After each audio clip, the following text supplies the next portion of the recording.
चलिए आज की क्लास करते हैं शुरू। ये रहे आपके पास आज की क्लास। प्रीवियस क्लास के सारी चीजें आपसे हो गई होंगी और अगर किसी को थोड़ा सा भी प्रॉब्लम है तो आप वीडियो जाके यूट्यूब पे देख सकते हैं। दोबारा से मैंने आपको दे दिया था लिंक, आप कितनी बार भी उसको देख सकते हैं। ठीक है, आज आपका टॉपिक जो है वो बहुत इंटरेस्टिंग है, जिसके बारे में आप हमेशा जानना चाहते थे कि सर ये क्या चीजें होती हैं। ठीक है, जिसमें हमने देखा है कौन सा टॉपिक आप हमें पढ़ना है, शेयर के बारे में पढ़ना है। ठीक है, तो शेयर क्या होते हैं, शेयर्स बोलते हैं, शेयर बोलते हैं, ये है क्या। ठीक है, तो यहाँ पे देखिए बेटा, समझते हैं। पहले हम डेफिनेशन देख लेते हैं कि इसके बारे में हमने डिफाइन किस तरह से कर रखा है, फिर हम इसको आराम से समझेंगे एग्जाम्पल के साथ। देखो क्या लिखा है, the total capital of a company divided into small units, each such units called shares. बेटा जो भी कैपिटल हम कंपनी में लगाते हैं उसको छोटे छोटे पार्ट में डिवाइड्स कर लेते हैं और उस पार्ट को कहते हैं शेयर्स। ठीक है, आपको याद होगा मैंने आपको बोला था कि शेयर्स का जो होल्डर होता है वो भी ऑनर माना जाता है। क्यों मैंने बोला था, अब आपको समझ में आ रहा होगा क्यों बोला था।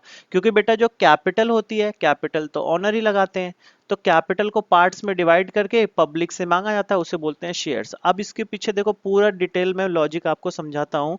यहाँ पर एक न्यू पेज से आपको समझाता हूँ तो आपको चीजें समझ में आएंगे। देखो ये देखिए क्या है कैपिटल। जैसे मान लेते हैं ए लिमिटेड नाम की एक कंपनी है, इसको एक न्यू प्लांट लगाना है। बेटा समझना ध्यान से, बहुत आराम से आपको समझ में आएंगी चीजें। एक प्लांट आपको न्यू लगाना है और इस प्लांट के लिए टोटल जो कैपिटल की रिक्वायरमेंट है, एक छोटा सा अमाउंट ले लेता हूँ, बहुत ज्यादा अमाउंट नहीं लेते हैं, एक छोटा सा अमाउंट ले लेते हैं कि 10 लाख रुपीज की रिक्वायरमेंट है। आपको पता है 10 लाख में तो वैसे तो बहुत छोटा अमाउंट है प्लांट के लिए, बट ठीक है हम सोचने के लिए एक बार कर लेते हैं। अब बताइए ये ए लिमिटेड ना, इस व्यक्ति, ये दो व्यक्ति हैं, इनके पास ए लिमिटेड जाती है और बोलती है कि मुझे 10 लाख रुपीज दे दो, 10 लाख रुपीज दे दो, हम एक बिजनेस लगाने जा रहे हैं। ठीक है, तो बताइए ये दोनों व्यक्ति क्या कहेंगे, ये कहेंगे कि भाई हमारे पास 10 लाख रुपीज होते तो हम अपना बिजनेस खोलते, हम आपको क्यों पैसे देते।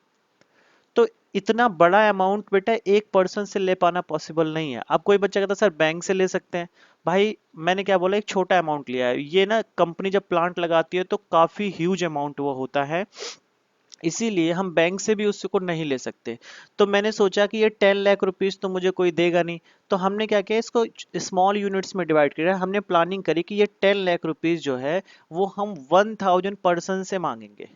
ठीक है, 1000 पर्सन से बोलेंगे कि आप हमें 1000 पर्सन से मांगेंगे, और इस हिसाब से अगर हम देखें तो एक व्यक्ति से हम 1000 रुपीज मांगेंगे। ठीक है, अब आपको लग रहा होगा कि यार 1000 रुपीज तो कोई भी दे देगा, ठीक है, और उसके बदले आप उसे प्रॉफिट भी दोगे, तो कोई भी 1000 रुपीज की इन्वेस्टमेंट कर देगा। ये जो आपने बेटा एक स्मॉल यूनिट में कन्वर्ट कर लिया ना, ये स्मॉल यूनिट का मतलब एक शेयर बराबर 1000 रुपीज हो गया। यही बेटा आपके शेयर्स होते हैं। किसी भी कंपनी के जो कैपिटल्स होती है उसको स्मॉल यूनिट्स में डिवाइड कर लेते हैं और उसे पब्लिक से जो कॉल करते हैं, यही आपकी शेयर होते हैं। ठीक है, तो एक शेयर, जैसे आपने देखा 10 लाख रुपीज की नीड थी तो मैंने 1000 पर्सन में डिवाइड किया, तो देखा एक पर्सन से यानी एक व्यक्ति से मुझे 1000 रुपीज ले लेने चाहिए। तो इसका मतलब मेरे एक शेयर की वैल्यू कितनी रखी है मैंने, 1000 रुपीज रखी है। ठीक है, अब ये वैल्यू बेटा बढ़ भी सकती है घट भी सकती है अकॉर्डिंग टू डिमांड। जब आप इकोनॉमिक्स पढ़ते हो तो आपको टीचर्स पढ़ाते हैं लॉ ऑफ डिमांड। ठीक है, तो आपने देखा होगा लॉ ऑफ डिमांड के हिसाब से वैल्यू बढ़ती भी है और घटती भी है, तो वो आप उसके हिसाब से समझ सकते हो। तो बेसिकली जो हम यहाँ पे समझ रहे हैं वो हम ये समझ रहे थे कि शेयर्स क्या होते हैं। ओके, तो आपको शेयर्स की बात तो समझ में आ गई होगी कि शेयर्स क्या हैं। यहाँ पे जरा देखिए दोबारा से, अब इसको हम थ्योरिकली समझते हैं क्या है। तो हमने कहा कि total capital of a company divided into small units, her units को क्या कहा जाता है, शेयर्स कहा जाता है। आगे बढ़ते हैं, फिर इसके बारे में कुछ बात बताते हैं कि नेचर कैसा शेयर का है। एमसीक्यू का क्वेश्चन यहाँ से बन सकता है, बेटा ध्यान देना। क्या लिखा है, शेयर्स ऑफ अ कंपनी कैसी प्रॉपर्टी है, मूवेबल प्रॉपर्टी है, यानी कि जो मूव हो सकती है एक जगह से दूसरी जगह। जैसे आपकी लैंड है, लैंड मूव नहीं होते, जैसे आपके बिल्डिंग है, बिल्डिंग मूव नहीं होती है। ठीक है, लेकिन शेयर्स एक ऐसी प्रॉपर्टी है जो मूव हो सकती है। ठीक है, और शेयर्स जो है बेटा उसको एक तरह से गुड्स भी माना जाता है। किसके according, sale of good act 1930 के अकॉर्डिंग। तो सेल्स को गुड्स भी हम मानते हैं एक तरह से। कितने तरह के शेयर्स होते हैं बेटा? दो तरह के शेयर्स होते हैं, एक होता है प्रेफरेंस शेयर्स और एक होते हैं इक्विटी शेयर्स। अगर आपको बीएसटी याद आ रही होगी 11th क्लास की, तो उसमें ये सारी चीजें आपने पढ़ी थी। ठीक है, आगे बढ़ते हैं। प्रेफरेंस शेयर्स, प्रेफरेंस शेयर्स का मतलब जिससे कि नाम से पता चला प्रेफरेंस, प्रेफरेंस का मतलब पहले। ठीक है, तो प्रेफरेंस शेयर्स वो शेयर्स होते हैं जिनके पास दो राइट्स होते हैं, दो राइट्स होते हैं, प्रेफरेंशियल राइट्स होते हैं। कौन कौन से? सबसे पहला, फिक्स रेट से डिविडेंड रिसीव करते हैं, यानी अगर आपका बेटा प्रेफरेंस शेयर्स है तो आप फिक्स परसेंट से, जैसे मान लो ऐसे होते हैं बेटा, ये होते हैं 10% प्रेफरेंस शेयर्स, ऐसे इनके नेम होते हैं। ठीक है, 15% प्रेफरेंस शेयर्स। इसका मतलब क्या हुआ? ये 10%, ये 15% क्या है? ये 10% है कितना आपको रिटर्न ये कंपनी देगी। जैसे मान लो कि अगर मैंने इस कंपनी में 1000 रुपीज लगाए हैं, तो अगर ये 10% प्रेफरेंस शेयर्स है तो इसका 10% पर ईयर ये मुझे देंगे, यानी कि 100 रुपीज देंगे। तो इसमें डिविडेंड जो है वो फिक्स रेट से मिलता है, लेकिन शेयर इक्विटी शेयर्स में ऐसा नहीं होता। और नेक्स्ट देखो, व्हेन कंपनीज वाउंड अप, यानी कंपनी जब बंद होगी तो इनके पास राइट होता है कि ये अपने कैपिटल को वापस ले सकते हैं। किससे पहले? इक्विटी शेयर्स वालों से पहले, यानी इक्विटी शेयर्स वालों से पहले ये पैसे लेंगे। कितने तरह के प्रेफरेंस शेयर्स होते हैं ये देखिए। Cumulative, non cumulative, participating. देखो यहाँ नॉन कुमुलेटिव दोबारा से लिख गया है, ये गलत है। ठीक है, पार्टिसिपेटिंग के कुमुलेटिव की जगह नॉन पार्टिसिपेटिंग आ जाएगा। ठीक है बेटा, participating, non participating, participating, non participating, redeemable, irredeemable, convertible, non convertible. यानी आपके पास टोटल 8 टाइप्स के शेयर्स होते हैं। ठीक है, थोड़ा थोड़ा बता देता हूँ इसके बारे में, हमारे सिलेबस में कोई खास है नहीं तो बस बस ऐसे ही बता देता हूँ नॉलेज के लिए। क्युमुलेटिव का मतलब होता है ऐसे शेयर्स जिनके पास राइट होता है आउटस्टैंडिंग डिविडेंड रिसीव करने का। जैसे ऊपर देखो बेटा, मैंने यहाँ पर बताया कि अगर मैंने 1000 किसी कंपनी में लगाए हैं, मेरे 10% प्रेफरेंस शेयर्स हैं, 10% प्रेफरेंस शेयर्स में मैंने पैसा इन्वेस्ट किया है, तो इसका मतलब साल के लास्ट में कंपनी मुझे 100 रुपीज देती है रिटर्न के तौर पे। तो किसी साल कंपनी ने मुझे पैसा नहीं दिया लॉस की वजह से, तो मेरे पास राइट है कि मैं आउटस्टैंडिंग डिविडेंड रिसीव कर दूं। आउटस्टैंडिंग डिविडेंड रिसीव करने का इनके पास राइट होता है। किनके पास? जो कुमुलेटिव होते हैं। और नॉन कुमुलेटिव का मतलब इनके पास किसी भी तरह का राइट नहीं होता। ठीक है बेटा, नेक्स्ट आता है पार्टिसिपेटिंग और नॉन पार्टिसिपेटिंग। पार्टिसिपेटिंग का मतलब होता है बेटा सारे खर्चे सब कुछ करने के बाद, सब कुछ बिल्कुल लास्ट में, जो लास्ट में रिमेनिंग प्रॉफिट फिर भी बच गया, फिर भी रिमेनिंग प्रॉफिट बच गया, सबको पैसे वैसे देने के बाद, सब कुछ करने के बाद फिर भी प्रॉफिट बच गया, तो उसमें ये पार्टिसिपेट कर सकते हैं। और नॉन पार्टिसिपेटिंग का मतलब ये लोग पार्टिसिपेट नहीं कर सकते। रिडमेबल और इरिडमेबल, रिडमेबल का मतलब होता है जिसमें बेटा टाइम पीरियड फिक्स होता है, कितने टाइम के बाद पैसा वापस कर देगी कंपनी। और इरिडमेबल का मतलब जिसमें टाइम पीरियड फिक्स पहले से नहीं होता। कन्वर्टेबल और नॉन कन्वर्टेबल, कन्वर्टेबल का मतलब होता है ऐसे शेयर्स जिसको हम अदर शेयर्स में कन्वर्ट कर देते हैं। और नॉन कन्वर्टेबल का मतलब होता है ऐसे शेयर्स जिसको हम अदर शेयर्स में कन्वर्ट नहीं करते हैं। ठीक है, आगे चलते हैं। ये मेरे सिलेबस में नहीं है आपके, इसलिए मैंने बस थोड़ा सा ऐसे ही बता दिया। आगे बढ़ जाते हैं। इक्विटी शेयर्स, इक्विटी शेयर्स क्या होते हैं? यहाँ पे लिखा है इक्विटी शेयर्स मतलब वो शेयर्स होते हैं जिसपे डिविडेंड तब पेड किया जाता है जब सिर्फ प्रॉफिट होता है। ठीक है, और कब मिलता है ये? आफ्टर प्रेफरेंस शेयर्स होल्डर के पास। इसमें कोई भी फिक्स रेट से डिविडेंड नहीं मिलता। तो हमेशा अगर आपको इक्विटी समझना है तो सबसे पहले प्रेफरेंस समझना होगा। प्रेफरेंस शेयर्स का मतलब ऐसे शेयर्स जिनके पास प्रेफरेंशियल राइट्स होते हैं। पहला कौन सा राइट होता है? फिक्स रेट से डिविडेंड लेना। और दूसरा कौन सा होता है? जब कंपनी बंद होगी तो सबसे पहले उनके पैसे देगी। इक्विटी शेयर्स का मतलब यहाँ पर प्रेफरेंशियल राइट्स कोई नहीं होता, फिक्स रेट से डिविडेंड भी कोई नहीं मिलता। ठीक है भाई, चलिए आज हम बस थ्योरी खत्म करके न्यूमेरिकल की तरफ चलेंगे जल्दी से। यहां पर आ जाइए। नेक्स्ट, यहां तक की बातें आपको समझ में आ गई होंगी, मैं ऐसा पूरी पूरी उम्मीद कर रहा हूं कि शेयर्स का मतलब क्या होता है। शेयर्स का मतलब क्या होता है? कैपिटल में, कंपनी में जितने भी कैपिटल लगी हुई है उसको छोटे छोटे स्मॉल्स यूनिट में डिवाइड करके पब्लिक से जो कॉल की जाती है वही बोलते हैं शेयर्स। दो तरह के शेयर्स होते हैं, इक्विटी और प्रेफरेंस। इक्विटी शेयर्स का मतलब ऐसे कोई भी शेयर्स जिनके पास फिक्स रेट से डिविडेंड रिसीव करने का कोई भी राइट नहीं होता, और इनको डिविडेंड तभी मिलता है जब प्रॉफिट हुआ होता है। और इन अब आगे बढ़ते हैं। Share capital. तो शेयर कैपिटल क्या होती है बेटा? शेयर कैपिटल जैसे कि नाम से पता चला शेयर कैपिटल, तो शेयर कैपिटल का मतलब आप ऐसे समझ सकते हो, शेयर से जो भी फंड आया, जो भी फंड आया उसको हम क्या बोलते हैं? Share capital. यानी शेयर बेच के जो भी पैसे आए हैं उसको क्या बोलेंगे? Share capital. यहाँ लिखा हुआ, यहाँ ध्यान देना बेटा शेयर कैपिटल पे, ठीक है? बहुत ध्यान से समझना। मुझे पता है थ्योरी थोड़ी बोरिंग होती है, बट क्या करें, नॉलेज तो लेनी है, नहीं तो मैं और टीचर की तरह मैं भी करा दूं, डायरेक्ट न्यूमेरिकल करा दूं कि करो, लेकिन आपको नॉलेज तो होनी चाहिए। और इस ये वाली जो कंपनी वाली कॉपी है इसको आप बहुत अच्छे से बनाना। इसके पीछे रीजन क्या है? बीकॉम सेकंड ईयर में आपको यही सारी चीजें दोबारा से पढ़नी पड़ेंगी। तो अगर बेस आपका अच्छा होगा तो किसी भी टीचर से पढ़ोगे, और अगर अच्छा बेस होगा तो टीचर की जरूरत भी नहीं पड़ेगी, अगर आपने सही से चीजें कर रखी होंगी तो। ये पूरी पूरी बुक आपको वहां पर मिल जाएगी, सेकंड बुक और third book B Com second year में मिल जाएगी आपको। देखते हैं क्या है यहाँ पर। शेयर कैपिटल का मतलब मैंने पता चला कि शेयर से जो भी फंड आया उसे बोलते हैं शेयर कैपिटल। यहाँ लिखा हुआ है share capital means capital raised by company issue of shares. तो शेयर्स बेच के जो भी आपने पैसे रेज्ड किए हैं उसे हम क्या बोलते हैं? Share capital. कितने तरह की शेयर कैपिटल होती हैं देखते जाइए। सबसे पहले शेयर कैपिटल, यहां से मजा आएगा। सबसे पहले शेयर कैपिटल कौन सी है? ऑथराइज कैपिटल, या फिर इसको रजिस्टर्ड कैपिटल भी बोलते हैं, या फिर इसको नॉमिनल कैपिटल बोलते हैं। एमसीक्यू के क्वेश्चन यहां से कई बार पूछे गए हैं, तो आप देख लेना। ऑथराइज कैपिटल क्या होती है? ऑथराइज कैपिटल जैसा कि नाम से होता है अथॉरिटी, अथॉराइज का मतलब अथॉरिटी किस चीज की? बेटा ऑथराइज कैपिटल वो अमाउंट होता है। पूजा सिंह, फर्स्ट बुक यूजफुल का इन द सेंस बस 12 तक ही है, उसके आगे नहीं है फर्स्ट बुक के बारे में कुछ। अगर आप सीए वगैरह करने जाओगे तो वहां पर आपको मिल सकता है एक दो चैप्टर्स, बस। बाकी आगे आप पार्टनरशिप के बारे में आपको कुछ नहीं मिला। पार्टनरशिप का आप एक चैप्टर है डिसोल्यूशन, वो आपको बीकॉम फर्स्ट ईयर में मिलेगा। बाकी पूरी बुक नहीं मिलेगी, फर्स्ट चैप्टर आपको मिलेगा। जो बच्चे रेगुलर कॉलेज करेंगे उनको एक चैप्टर और मिल सकता है फंडामेंटल वाला। आगे बढ़िए।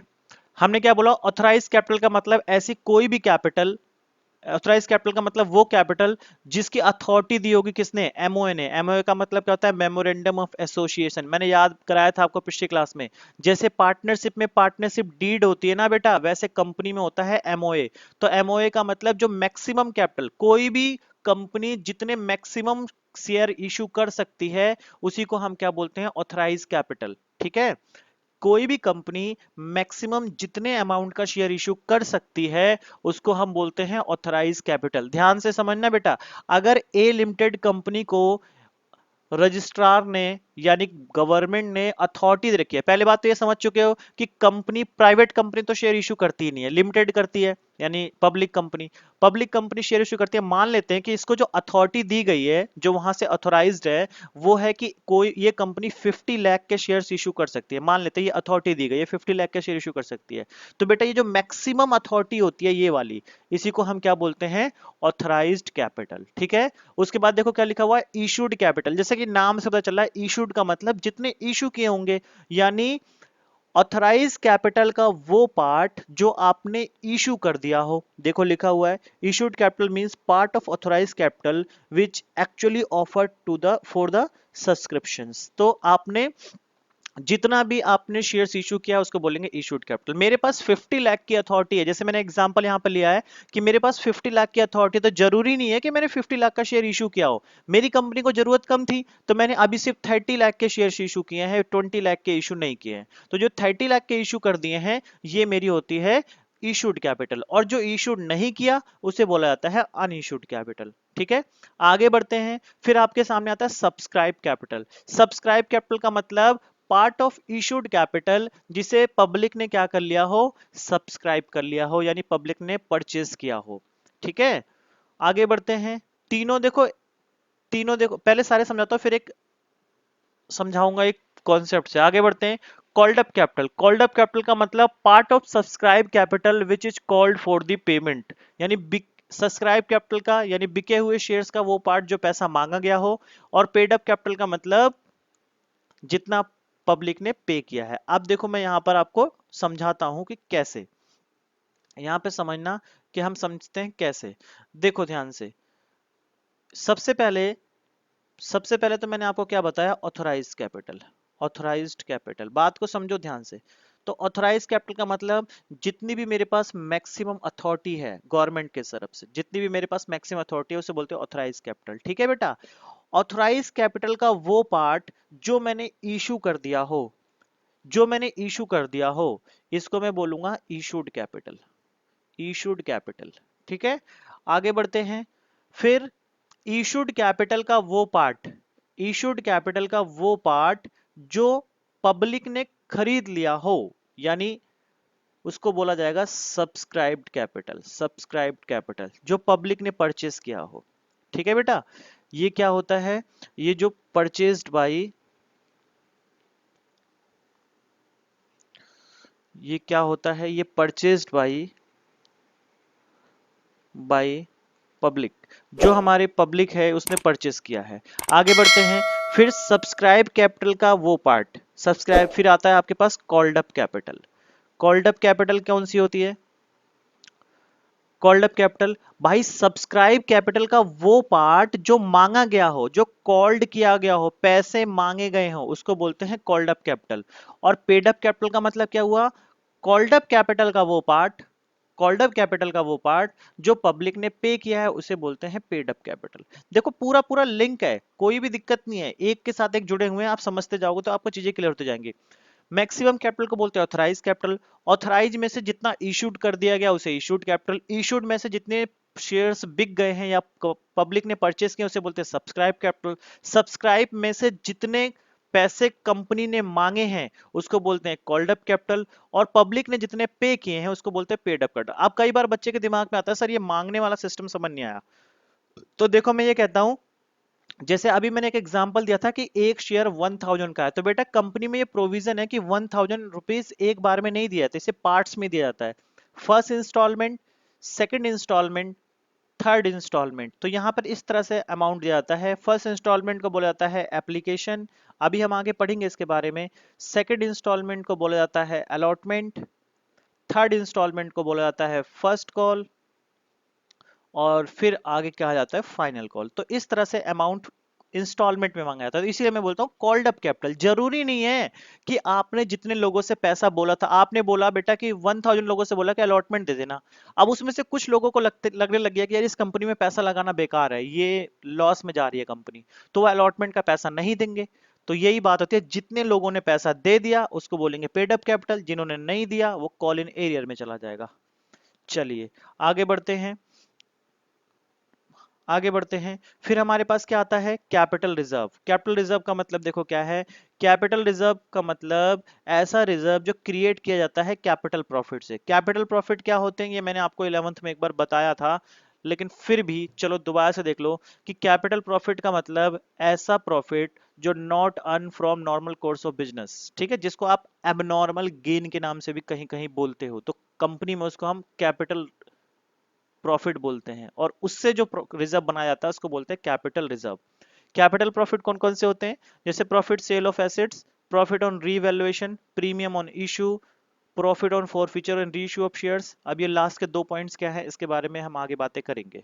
आगे बढ़ जाओ। फिर आता है रिजर्व्ड कैपिटल। रिजर्व कैपिटल का मतलब जैसा कि नाम से पता चल रहा है कि कैपिटल को क्या करना, रिजर्व करना। यहाँ पे देखो लिखा हुआ reserve capital means part of authorise capital that not called by company, ऐसे कोई भी पार्ट जिसे कंपनी ने कॉल्ड नहीं किया हुआ है। चलिए पूरी पूरी बातें हम दोबारा से चल लेते हैं एक बार, क्योंकि थ्योरी में थोड़ा सा ऐसा ही रहता है मामला, थ्योरी ऑनलाइन में थोड़ी कम ही समझ आती है, बट ठीक है हमें करना तो है, ऑफलाइन तो करेंगे एक ना एक दिन, लेकिन हम अभी ऑनलाइन भी कर ले। चलिए देखते हैं। शेयर्स का मतलब ने क्या पढ़ा कि कंपनी की टोटल कैपिटल को स्मॉल यूनिट्स में डिवाइड कर लेते हैं पब्लिक से मांगने के लिए पैसा, इसे हम शेयर्स कहते हैं। शेयर्स हमारे पास दो तरह के होते हैं, प्रेफरेंस शेयर्स और इक्विटी शेयर। प्रेफरेंस शेयर्स का मतलब ऐसे कोई भी शेयर जिसके पास दो प्रेफरेंशियल राइट्स होते हैं, पहला फिक्स रेट से डिविडेंड रिसीव करना, दूसरा जिस टाइम कंपनी बंद होगी उस टाइम इनका पैसा सबसे पहले दिया जाएगा। आगे बढ़ते हैं। कितने तरह के प्रेफरेंस शेयर्स होते हैं, टोटल 8 टाइप्स के होते हैं, cumulative, non cumulative, participating, non participating, redeemable, irredeemable, convertible और नॉन कन्वर्टेबल। फिर हम आगे बढ़ते हैं इक्विटी शेयर्स। इक्विटी शेयर्स का मतलब ऐसे कोई भी शेयर जिसके पास फिक्स रेट से डिविडेंड रिसीव नहीं करना होता और उनके पास कोई भी प्रेफरेंशियल राइट्स नहीं होता, आप ये बोल सकते हो। शेयर कैपिटल में आता है जो भी शेयर्स को बेच के कैपिटल रेज की गई होगी उसको बोलेंगे शेयर कैपिटल। पहली शेयर कैपिटल कितने तरह की शेयर कैपिटल होती है? सबसे पहले ऑथराइज। ऑथराइज का मतलब मैक्सिमम कितना आपको अथॉरिटी दी गई है। फिर आता है आपके पास कौन सी? Issued capital. इशूड कैपिटल का मतलब कोई सी भी कैपिटल किसका पार्ट होना चाहिए? वो ऑथराइज का, जो पब्लिक में इशू कर दिया होगा। सब्सक्राइब का मतलब इशूड कैपिटल का वो पार्ट जो पब्लिक ने परचेस किया हो। कॉल्ड अप का मतलब सब्सक्राइब कैपिटल का वो पार्ट जो कॉल्ड किए गए हो पैसे। और पेड अप का मतलब वो अमाउंट जो पब्लिक ने पे किया हो। रिजर्व, कैपिटल रिजर्व का मतलब जो कैपिटल प्रॉफिट से क्रिएट किया जाता है। कैपिटल प्रॉफिट में कौन कौन से प्रॉफिट आते हैं? जैसे profit on sale, profit on revaluation, issue of shares, forfeiture. Forfeiture का मतलब होता है बेटा जब्त करना, शेयर्स को जब्त किया हो। रिजर्व कैपिटल का मतलब ऐसा कोई भी, रिजर्व कैपिटल का मतलब पार्ट ऑफ ऑथराइज कैपिटल जो कंपनी रिजर्व रखती है, इसका ये पैसा तभी मांगा जाएगा जब कंपनी बंद होगी। ठीक है, चलिए बस खत्म होने वाला है बेटा, देख लो बस लास्ट चल रहा है मामला, थ्योरी खत्म होने वाली है। आपकी बुक में बेटा, आपके पास बुक होगी तो आपने देखा होगा ये सब उसमें नहीं है। मैं बहुत डिटेल में आपको कंपनी की नॉलेज दे रहा हूं ताकि आप थोड़ा सा अपने आप को ये समझो कि हाँ हमें कुछ ज्यादा पता है। चलिए आगे बढ़ते हैं। Sweat equity shares. ठीक है, स्वेट इक्विटी शेयर्स क्या होते हैं? देखिए बेटा, मैं आपको बता दूं, पहले जब कंपनीज एक्ट 1956 हुआ करता था, कंपनीज एक्ट 1956 हुआ करता था, तो हम शेयर्स को डिस्काउंट पे इशू कर देते थे। तब हम शेयर्स को डिस्काउंट पे इशू कर देते थे, जो हमारे जान पहचान के थे या हमारे पुराने एम्प्लॉयज थे या लोगों को अपने जान पहचान। लेकिन जब से एक्ट हो गया 2013, तो 2013 में बेटा एक प्रोविजन आ गया कि कंपनी अब डिस्काउंट पे शेयर इशू नहीं कर सकती। ये ध्यान रखना, डिस्काउंट जो है वो वैलिड नहीं है, अब कंपनी शेयर से डिस्काउंट पे इशू नहीं कर सकती। लेकिन हमारे सामने प्रॉब्लम ये आ रही थी कि जो बेटा हमारे एम्प्लॉयज थे, हमारे डायरेक्टर्स थे, जो हमारे बहुत ज्यादा खास थे, जिन्होंने हमारी कंपनी के साथ 20-20, 50-50 साल बिताए हैं, उनको तो भाई फिर भी डिस्काउंट देना ही था। तो एक नया कॉन्सेप्ट लाया गया, उसका नाम था स्वेट इक्विटी शेयर्स। ठीक है, यहाँ पे देखो क्या लिखा हुआ है। Sweat equity shares means equity shares issue by the company to its employ या डायरेक्टर एट अ डिस्काउंट। तो हमने क्या बोला बेटा, डिस्काउंट पे शेयर इशू नहीं हो सकता। तो जो शेयर्स डिस्काउंट पे हम इशू करेंगे वो अकॉर्डिंग टू सेक्शन 54 करेंगे और उसका नाम चेंज करके रख देंगे स्वेट इक्विटी शेयर्स। यानी ये नॉर्मल शेयर्स नहीं माने जाएंगे, ये स्वेट इक्विटी शेयर्स माने जाएंगे। और आगे देखो लिखा हुआ है, सेक्शन 54 ने ये भी बोला कि जिसको भी आप स्वेट इक्विटी शेयर्स बेचोगे वो 3 साल से पहले दोबारा नहीं बेच सकता। ये नहीं है कि आपने किसी को डिस्काउंट में दिया और मार्केट में शेयर्स की वैल्यू बढ़ गई तो उसने किसी और को बेच दिया। उसको कम से कम कितने साल रखना पड़ेगा? 3 ईयर। इसको हम लॉक इन पीरियड ही बोलते हैं। तो ये भी एमसीक्यू आपका बन सकता है कि लॉक इन पीरियड कितने टाइम का होता है। तो आप बताओगे कि लॉक इन पीरियड कितने टाइम का होता है? 3 ईयर का होता है। आगे बढ़ते हैं, कुछ कंडीशंस और भी हैं स्वेट इक्विटी शेयर इशू करने की। पहली कंडीशन क्या है? स्वेट इक्विटी शेयर नए शेयर्स नहीं होने चाहिए, ऐसे इस क्लास के शेयर्स ऑलरेडी इशू हो चुके हो, यानी जो मार्केट में बिक रहे हो उसी में से शेयर्स होने चाहिए। आगे बढ़ते हैं, इस तरह के इशू के लिए ऑथराइज तब हो गए जब स्पेशल रेजोल्यूशन पास करना पड़ेगा आपको जनरल मीटिंग के अंदर। हर कंपनी बेटा जनरल मीटिंग करती है हर साल, तो वहां बोर्ड ऑफ डायरेक्टर के सामने आपको बताना पड़ेगा, जो बाकी शेयर होल्डर्स हैं उनके सामने आपको बताना पड़ेगा कि हम स्वेट इक्विटी शेयर इशू करने वाले हैं, वहां से अथॉरिटी लेनी पड़ेगी। और लास्ट में क्या है कि कोई भी नई कंपनी इशू नहीं कर सकती, at least 1 year must be completed होना चाहिए। कब से? Date of the commence of business, जिस दिन से बिजनेस स्टार्ट किया उससे। और एक लास्ट कॉन्सेप्ट आपके सामने आता है, ये देखिए एक लास्ट कॉन्सेप्ट आता है, मिनिमम सब्सक्रिप्शन। ठीक है, मिनिमम सब्सक्रिप्शन। ये बेटा नैना पंडित कह रही हैं स्वेट इक्विटी शेयर दोबारा से बता दो। अरे क्या हो गया बेटा, इतना इजी तो है, क्या हो गया? ये देखो ना, स्वेट इक्विटी शेयर्स का मतलब ऐसे कोई भी शेयर्स जो हमने अपने एम्प्लॉय को या डायरेक्टर को डिस्काउंट पे दिया होगा उसको बोलते हैं स्वेट इक्विटी शेयर्स। क्यों ऐसा बोला जाता है? क्योंकि बेटा जब से कंपनीज एक्ट 2013 आया तब से डिस्काउंट पे शेयर इशू नहीं कर सकती कंपनी, ये रिस्ट्रिक्शन लगा दी गई। लेकिन एम्प्लॉय या डायरेक्टर जो हमारे एम्प्लॉय है उनको तो भाई कुछ बेनिफिट देना ही पड़ेगा, तो उनके लिए सेक्शन 54 बनाया गया और बोला गया कि अपने एम्प्लॉय या डायरेक्टर को अगर आप डिस्काउंट पे दोगे तो उसको हम स्वेट इक्विटी शेयर बोल देंगे। लेकिन एक कंडीशन है कि आपका एम्प्लॉय या डायरेक्टर 3 साल से पहले उस शेयर्स को मार्केट में नहीं बेच सकता है। और नेक्स्ट, और कोई भी कंपनी ऐसे नहीं, कोई भी कंपनी आज रातों रात बनी और आपने सिक्योरिटी शेयर इशू कर दिया, ऐसा नहीं होता। आपको बिजनेस स्टार्ट किया 1 साल हो चुका हो, आपने जनरल मीटिंग के अंदर रेजोल्यूशन पास करके authority Leo board of director से, और लास्ट में क्या है, इस तरह के शेयर्स कंपनी मार्केट में ऑलरेडी सेल कर रही हो, तभी आप बेच सकते हो इस टाइप के शेयर्स। आगे आते हैं मिनिमम सब्सक्रिप्शन। बेटा जब आपके थ्योरी के क्वेश्चंस आते थे ना 12th क्लास में, तो ये मिनिमम सब्सक्रिप्शन 4 नंबर में आपके पास आता था पहले, मतलब पिछले से पिछले साल, मतलब ये 2020 वाला पेपर छोड़ दें तो 19 या उससे पीछे जो भी आता तो मिनिमम सब्सक्रिप्शन आ ही जाता था प्री बोर्ड या बोर्ड के अंदर। तो अब तो नहीं आएगा, लेकिन ये पूछ सकता है कि मिनिमम सब्सक्रिप्शन कितने परसेंट है। तो कितने परसेंट है बेटा, एमसीक्यू में पूछ सकता है कि मिनिमम सब्सक्रिप्शन कितने परसेंट है, तो आप बोलोगे 90% का। प्रूफ क्या होता है कि हमने शेयर्स परचेस किए। अरे कौन बोल रहा है ये, मैंने देखा नहीं, प्रीति शुक्ला। अरे भाई तुम किसी को पैसा दोगे तो क्या फ्री में दे दोगे, आप प्रूफ नहीं लोगे उससे। डिजिटल फॉर्म में बेटा एक फॉर्म आता है, उस पर लिखा होता है सब कुछ, ऐसे थोड़ी कंपनी पैसा ले जाती है। आप आपको पूरा डिजिटल फॉर्म आएगा, आपको मेल आएगा, आपके पास हार्ड कॉपी आएगी। अब आपसे मैं अगर ये पूछूं कि प्रूफ क्या है कि आपने एलआईसी खरीदी है, तो क्या प्रूफ होता है, बताइए आपने एलआईसी खरीदी है, आपको वहां से एक सर्टिफिकेट इशू होता है ना एलआईसी कंपनी से, तो बस वैसे ही बेटा सर्टिफिकेट इशू होता है। ठीक है, बोलो प्रीति, समझ में आ गई बात। ओके चलिए, मुझे पता है कि मैं चीज़ें थोड़ी एडवांस करा रहा हूँ, थोड़ी आप लोगों को समझने में भी दिक्कत हो रही है, लेकिन मैं पक्का उम्मीद कर रहा हूँ कि अगर आपने इसे कॉपी में लिखा और 1-2 बार पढ़ लिया, एक आध बार और पढ़ लिया, एक बार और वीडियो देख ली, तो आपको हमेशा याद रहेंगे कि सर ने हमें 12th में ही वो बातें बता दी थी जो हमारे बीकॉम वालों को भी नहीं पता, और एक क्लास एक्स्ट्रा जा रही है इसके ऊपर, बस कोई भी दिक्कत नहीं है। चलिए, मिनिमम सब्सक्रिप्शन क्या होता है। तो बेटा मिनिमम सब्सक्रिप्शन का मतलब होता है कि कोई भी कंपनी कितने शेयर्स, मतलब किसी भी कंपनी का मिनिमम कितने शेयर्स बिकने चाहिए। बेटा ये सेबी, सेबी के अकॉर्डिंग, सेबी का मतलब क्या होता है, stock exchange board of India, आपने 11th क्लास में बीएसटी में पढ़ा होगा। ठीक है, सेबी के अकॉर्डिंग ये कंडीशन रखी गई है। क्या कंडीशन है देखो जरा, minimum subscription means minimum to be raised by issue of new shares. क्या है भाई, according to SEBI guidelines minimum subscription कितने परसेंट है, कितने परसेंट बिकने चाहिए, 90%। मतलब आपकी कंपनी अगर मार्केट में 1 लाख शेयर्स बेचने जा रही है, तो उसके कम से कम मार्केट में 90,000 शेयर सोल्ड हो जाने चाहिए, सोल्ड होने चाहिए 90,000।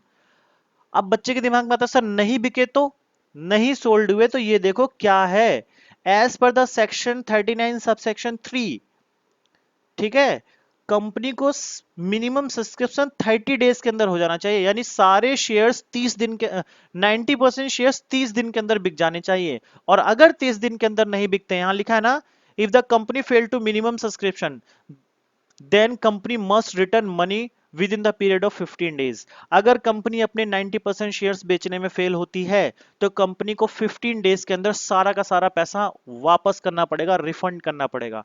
अब बच्चों के दिमाग में बात आती है कि सर अगर 89,900 शेयर्स बिक गए तो, सिर्फ 100 शेयर्स नहीं बिके तो क्या होगा बेटा, रिटर्न। अगर आपके दिमाग में आता है 89,999 इतने शेयर्स बिक गए, तो भी पैसा रिटर्न। आपको मिनिमम 90%, नेट 90% शेयर्स को बेचना पड़ेगा। ठीक है, अगर फिर कितने दिन के अंदर बेचना पड़ेगा, 30 डेज के अंदर, जिस दिन आपने मार्केट में शेयर्स उतारे हैं उसके 30 डेज के अंदर आपके 90% शेयर्स बिक जाने चाहिए। और अगर 30 डेज के अंदर नहीं बिकते हैं, तो जितने भी शेयर्स अभी तक आपने बेचे हैं सारे के सारे शेयर्स को वापस कर दो, सारे का सबका पैसा रिफंड कर दो विद इन कितने डेज, 15 डेज।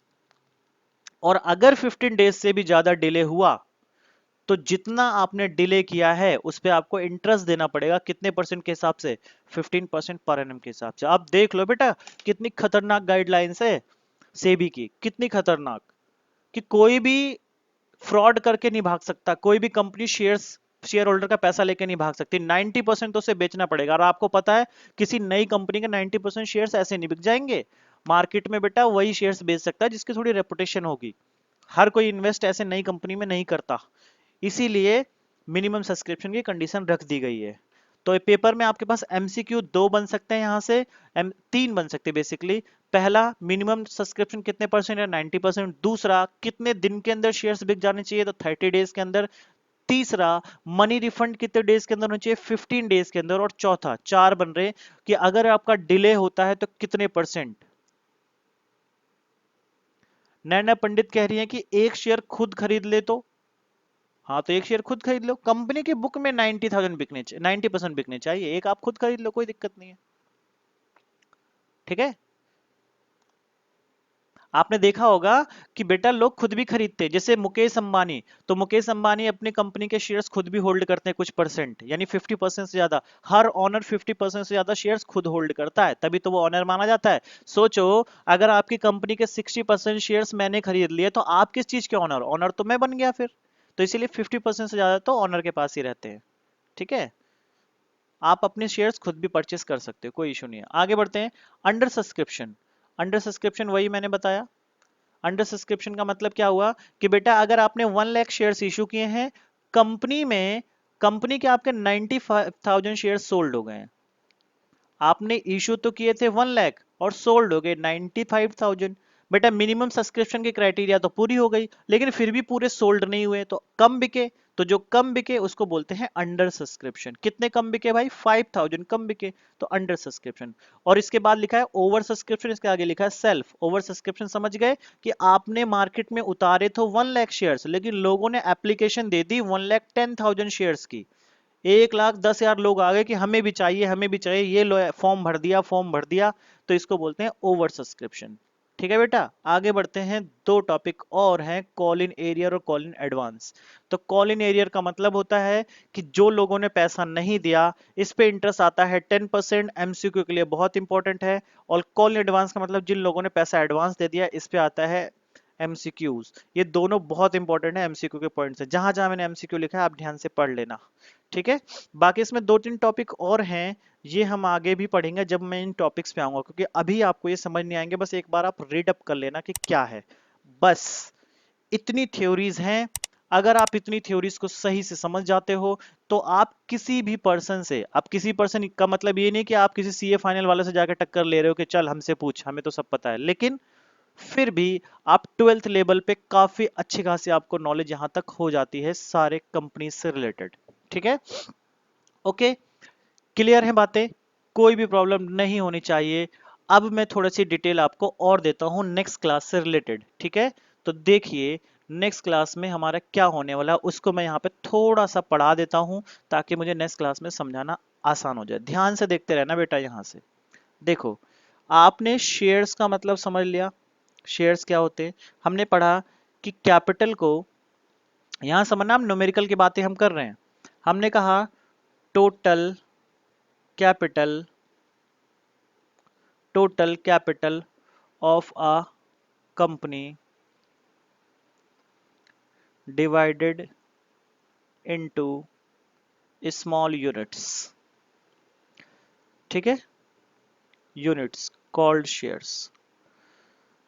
तो हमने बेटा कैपिटल को छोटे छोटे यूनिट्स में डिवाइड कर दिया, उसको बोला शेयर्स। तो बेटा आप जैसे समझते हैं, यहाँ पे ध्यान से देखना कि मान लेते हैं कि मेरी कंपनी को 10 लाख रुपीस की रिक्वायरमेंट है और मैंने ये डिसाइड किया कि इसे 1,000% से इन्वेस्ट कराऊंगा, 1,000% से इन्वेस्ट कराऊंगा। तो इसका मतलब एक शेयर की वैल्यू कितनी रख दी मैंने, एक शेयर की वैल्यू हमने रख दी 1,000 रुपीज। लेकिन हमने पब्लिक से कहा कि हमें 1,000 एक बार में नहीं चाहिए, हमें इसको पार्ट्स में चाहिए। तो हम इसको ये भी अमाउंट पब्लिक से पार्ट्स में मांगते हैं। तो जो सबसे पहला पार्ट होता है इसको बोला जाता है एप्लीकेशन मनी। ठीक है बेटा, क्योंकि आपको पता है किसी भी कंपनी में शेयर्स लेने के लिए आपको एप्लीकेशन तो भरना ही पड़ेगा। तो एप्लीकेशन मनी, यहाँ पर कुछ अमाउंट हम एप्लीकेशन पे ले लेते हैं। दूसरी इंस्टॉलमेंट कुछ टाइम बाद मांगी जाती है, जिसको कहा जाता है अलॉटमेंट मनी, अलॉटमेंट मनी। ठीक है बेटा, तीसरी जो इंस्टॉलमेंट है वो फिर कुछ टाइम बाद मांगी जाती है, जिसको कहा जाता है फर्स्ट कॉल मनी। ठीक है, और जो लास्ट इंस्टॉलमेंट है इसको बोलता है फाइनल कॉल मनी। अब कोई बच्चा कहता है कि क्या सर सिर्फ 4 इंस्टॉलमेंट्स होती है? नहीं बेटा, कितनी भी इंस्टॉलमेंट्स हो सकती हैं। बस ये देख लेना, जैसे फर्स्ट कॉल है, अगर यहाँ पर एक इंस्टॉलमेंट और होती तो मैं उसे सेकंड कॉल बोल देता, एक और होती तो उसे थर्ड कॉल बोल देता, सबसे लास्ट वाली को मैं फाइनल कॉल बोलूंगा। यानी फर्स्ट कॉल और फाइनल कॉल के बीच में और भी कॉल्स आ सकती हैं, फर्स्ट सेकंड थर्ड फोर्थ जो भी आप बोल सकते हो। क्लियर है यहाँ तक की बातें? बात समझ आ रही है? आगे बढ़ते हैं। उसके बाद बेटा इन कॉल्स की डेट भी अलग अलग होती हैं। ठीक है, इनकी कॉल्स की डेट भी अलग अलग होती हैं। एक साथ कंपनी पैसा नहीं मांगती, इनके बीच में गैप हो सकता है। वो कैसे भी हो सकता है। फिर बात आती है कि सर जो हमारी कंपनी शेयर्स बेचती है वो कैसे बेच सकती है? तो बेटा हमारी कंपनी जो शेयर्स जो बेचती है वो दो तरह से बेच सकती है। ये मैं पिछले नेक्स्ट क्लास में पूरा डिटेल में दोबारा से कराऊंगा, बस आपको एक टाइम बच गया है तो थोड़ा सा थ्रो अप दे रहा हूँ क्या क्या हमें पढ़ना है। हमारी कंपनी शेयर्स एट पार पे बेचती है और दूसरे हमारी कंपनी शेयर्स बेचती हैं एट प्रीमियम पर। ठीक है बेटा, तो पार का मतलब क्या होता है? पार का मतलब होता है कि अगर आपका शेयर 10 रुपए का है, जो शेयर की वैल्यू होती है उसको हम बोलते हैं फेस वैल्यू। याद रखना, जैसे मान लो आपका एक शेयर है वो 10 रुपए का है, तो उसको हम बोलते हैं उसकी फेस वैल्यू 10 रुपीज है। ठीक है, तो जितने का फेस वैल्यू है इशू भी उसी प्राइस में करते हैं, इशू भी उसी प्राइस में करते हैं, रुपीज 10 में ही, तो इसको बोला जाता है एट पार। और यहां पर क्या होता है बेटा, अगर आपकी फेस वैल्यू जो है वो 10 रुपीज की है, लेकिन आप इसको जो इशू करते हो ना, इशू करते हो इसको मोर देन 10 में करते हो, मोर देन 10 रुपीज। ठीक है, तो इसको हम बोलते हैं एट प्रीमियम। बोलो फटाफट से बोलो कि यहां तक की बातें समझ में आई या कहीं पर दिक्कत है? जल्दी से बता दो, जो जो मैंने अभी तक यहां पर बताया कहीं पर कोई प्रॉब्लम आई हो तो बताओ। शेयर्स का मतलब हमने बता दिया, और मैंने कहा शेयर्स के अमाउंट को बेटा हम पार्ट्स में लेते हैं। उनको हम बोलते हैं फर्स्ट पार्ट को एप्लीकेशन मनी, दूसरे को अलॉटमेंट मनी, तीसरे को फर्स्ट कॉल मनी और चौथे को फाइनल कॉल मनी। कंपनी अपने इन्वेस्टर से यानी अपने शेयर होल्डर से पैसे अमाउंट को एक साथ ना लेकर पार्ट्स में भी रिकवर करती है, पार्ट्स में मांगती है, जिसको हम बोलते हैं इस तरह की चीजें। ठीक है, आगे बढ़ते हैं। फिर हम बोलते हैं कि कंपनी क्या सारे शेयर्स को डिस्काउंट या किस तरह से बेच सकती है? तो हमने पढ़ा यहाँ पर कि जो हमारी कंपनी बेचती है इसको पार पे बेच सकती है, यानी जितने का शेयर है उतने में बेच दिया, या प्रीमियम पे बेचती है, जितने का शेयर है उससे ज्यादा में बेच दिया। ठीक है बेटा, ये हमारे पास कुछ छोटे छोटे से पॉइंट है। अब बात आती है कि सर इशू ऑफ शेयर्स कितने तरह के होते हैं? इशू ऑफ शेयर्स, ये सारी बातें मैं नेक्स्ट क्लास में करवाऊंगा डिटेल में, बस मैं आपको एक थ्रो अप दे रहा हूं ताकि आपको पता चले कि नेक्स्ट क्लास में हम पढ़ने क्या वाले हैं। इशू ऑफ शेयर्स बेटा दो तरह से होते हैं। एक तो होता है फॉर कैश, यानी कंपनी को कैश चाहिए, और एक होता है for other than cash, other than cash. तो कैश का मतलब आपको पता चल चुका है कि कंपनी कैश रिसीव करती है बेच के, और अदर देन कैश का मतलब होता है कि कंपनी ने शेयर्स बेचे हैं किसी एसेट्स को परचेस करने के लिए, एसेट्स या फिर बिजनेस को परचेस करने के लिए। ठीक है, तो ये सारी बातें हमारे पास होने वाली हैं। तो चलिए हम पूरी चीजों को, थ्योरी को एक बार कर देते हैं रिवाइज, और आज के लिए इतना ही करेंगे क्योंकि नया टॉपिक अभी हो नहीं पाएगा। तो बस आप देख लीजिए क्या क्या चीजें हमने अभी तक पूरी टोटल पढ़ी हैं लगातार। किसी बच्चे को कहीं भी डाउट हो तो आज की क्लास में फटाफट से बता देना। क्या क्या पढ़ लिया हमने? शेयर्स, शेयर्स का मतलब पूरा पढ़ लिया आपने कि कंपनी के कैपिटल को छोटे छोटे पार्ट्स में डिवाइड करते हैं, जैसे बोलते हैं शेयर्स। शेयर्स का पैसा हम फिर फर्दर पार्ट्स में मांगते हैं, जिसको application money, allotment money, first call money और फाइनल कॉल मनी के नाम से भी जानते हैं। ठीक है, फिर हमने पढ़ा कि यहाँ पर शेयर्स को एक तरह से मूवेबल प्रॉपर्टी मानी जाती है, और नेक्स्ट हमने बताया कि शेयर्स जो होते हैं वो सेल गुड एक्ट के अकॉर्डिंग एक तरह से गुड्स भी माने जाते हैं। कितने तरह के शेयर्स होते हैं? दो, इक्विटी शेयर्स और प्रेफरेंस शेयर्स। प्रेफरेंस शेयर्स का मतलब ऐसे कोई भी शेयर जिसके पास दो प्रोफेशनल राइट्स होंगे, पहला फिक्स रेट से डिविडेंड रिसीव करना, और दूसरा जब कंपनी वाउंड अप होगी यानी बंद होगी तो सबसे पहले कैपिटल इनकी वापस कर दी जाएगी। कितने तरह के होते हैं शेयर्स? 8 तरह के। Cumulative, non cumulative, participating, non participating, redeemable, irredeemable, convertible, non convertible. Cumulative का मतलब जिसके पास राइट होता है आउटस्टैंडिंग डिविडेंड को रिसीव करने का। नॉन क्युमुलेटिव का मतलब जिनके पास राइट नहीं होता। पार्टिसिपेटिंग का मतलब होता है जो रिटेन अर्निंग बचती है, लास्ट में जो पैसा बच जाता है उसमें भी पार्टिसिपेट करना। और नॉन पार्टिसिपेटिंग का मतलब उसमें पार्टिसिपेट नहीं कर सकते। रिडीमेबल का मतलब जिनका पहले से प्री डिसाइड होता है कि पैसा कब वापस कंपनी कर देगी, उसको बोलते हैं रिडीमेबल। और इरिडीमेबल का मतलब होता है जिसमें प्री डिसाइडेड नहीं होता। कन्वर्टेबल का मतलब होता है जो अदर सिक्योरिटीज में, जैसे प्रेफरेंस शेयर्स है तो वो डिवेंचर या फिर इक्विटी शेयर्स में कन्वर्ट हो सकते हैं। और नॉन कन्वर्टेबल का मतलब होता है जो अदर सिक्योरिटीज में कन्वर्ट नहीं हो सकते। फिर हमने पढ़ा इक्विटी शेयर्स क्या होते हैं। इक्विटी शेयर्स का मतलब ये भी एक तरह के शेयर्स होते हैं, लेकिन इनको डिविडेंड तभी मिलता है जब कंपनी को प्रॉफिट होता है, और इनको फिक्स रेट से डिविडेंड नहीं मिलता। फिर आते हैं शेयर कैपिटल। शेयर कैपिटल का मतलब हमने पढ़ा कि शेयर से जो भी पैसा रिसीव हुआ या जो भी रेज्ड हुआ उसको बोलते हैं शेयर कैपिटल। कितने तरह की शेयर कैपिटल हमारे पास डिफाइन की गई हैं, तो ये कुछ शेयर कैपिटल है। सबसे पहले कौन सी है, ऑथराइज्ड। ऑथराइज का मतलब जो एमओए में अथॉरिटी दी गई है मैक्सिमम जितने के शेयर इशू कर सकते हैं उसको बोलते हैं ऑथराइज। इशूड कैपिटल का मतलब होता है ऑथराइज कैपिटल का वो पार्ट जो इशू किया गया हो, ऑफर किया गया हो पब्लिक को।